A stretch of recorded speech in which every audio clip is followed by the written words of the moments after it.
ಕೇಸಲ್ಲಿ ಏನಾದ್ರು ಪೋಷಕರ ಬಿಲ್ ಹೋದ್ರೆ ಬಿಜೆಪಿನೇ ವೆಚ್ಚ ಭರಿಸುತ್ತೆ ಅಂತ ವಿಜಯೇಂದ್ರ ಅವರು ಹೇಳಿದ್ದಾರೆ ಸರ್. ಸೌಜನ್ಯ ಕೇಸಲ್ಲಿ ಏನಾದ್ರು ಸುಪ್ರೀಂ ಕೋರ್ಟ್ಗೆ ಅವ್ರ ಪೋಷಕರು ಅಪೀಲ್ ಹೋದ್ರೆ ಮರು ತನಿಖೆಗೆ ಸಂಬಂಧಪಟ್ಟಂತೆ ಬಿಜೆಪಿನೇ ವೆಚ್ಚ ಭರಿಸುತ್ತೆ, ಕೋರ್ಟಿನ ವೆಚ್ಚ ಭರಿಸುತ್ತೆ ಅಂತ ವಿಜಯೇಂದ್ರ ಹೇಳಿದ್ದಾರೆ. ಆಯ್ತಪ್ಪ, CBI ಯಾರ ಅಧೀನದಲ್ಲಿರೋದು?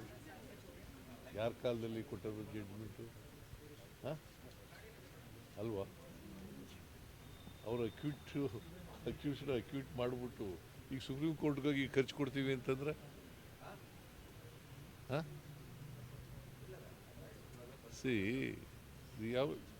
The mother of the Soujanya, she has to decide whether it's a fit case for the appeal or not ಅಂತಾನೆ. ಸರ್ಕಾರದ ವಿರುದ್ಧನೇ ಬಳಸ್ಕೊಂತಾ ಇದ್ದಾರೆ ಸರ್ ಇವರು. ಧರ್ಮಸ್ಥಳ ಪ್ರಕರಣನ ಸರ್ಕಾರದ ವಿರುದ್ಧ ಹೋರಾಟ JDS ಬಿಜೆಪಿ.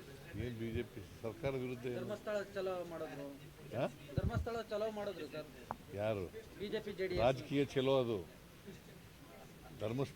ಧರ್ಮಸ್ಥಳ ಚಲೋ ಅಲ್ಲ, ರಾಜಕೀಯ ಚಲೋ.